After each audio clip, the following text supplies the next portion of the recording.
လူမှန်ရင်စီးဆိုတာရှိရတယ်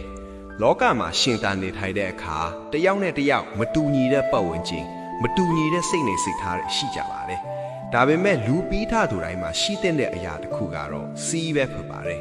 ဒီစီးဆိုတာဟာကိုယ့်ကိုယ်ကန့်တတ်ချုပ်ချယ်တာမျိုးမဟုတ်ပဲကိုယ့်ရဲ့တန်ဖိုးနဲ့ဂုဏ်သိက္ခာကိုမြင့်တင်ပေးတဲ့အရာဖြစ်ပါတယ်ကိုယ့်ကိုယ်တတ်မှတ်ထားတဲ့စီး inner boundary တခြားသူတွေမမြင်နိုင်ပေမဲ့ကိုယ့်ရဲ့စိတ်ဓာတ်နဲ့ကျင့်ဝတ်အတွက်ကိုယ်တိုင်ဆွဲထားတဲ့စီးပါဒါမျိုးတော့ငါမလုပ်ဘူးဆိုတဲ့ကိုချင်းတရားစီး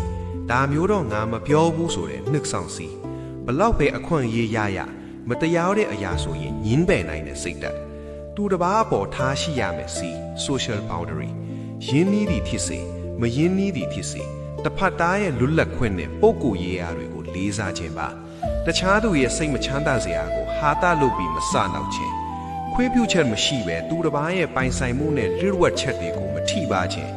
ရင်းနှီးတာပဲဆိုတဲ့အကြောင်းပြချက်နဲ့အာနာမှုကင်းမဲ့စွာမပြုတ်မှုခြင်းစီးရှိတဲ့သူဟာအများအလယ်မှာလေးစားမှုကိုရရှိတယ်လို့ကိုယ့်ကိုယ်လည်းယုံကြည်မှုအပြည့်နဲ့ယက်တည်နိုင်ပါတယ်စီးမရှိတဲ့လွတ်လပ်မှုဟာဖျို့ဖျဲဖြစ်မှုကိုပဲဥတည်စေပါတယ်ကျွန်တော်တို့ဟာနီးပညာတွေဘလောက်ပဲတိုးကက်လာပါစေ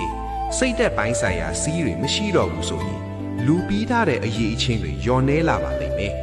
ဒီနေ့ကိုပြန်မေးကြည့်ရအောင်ငါမှ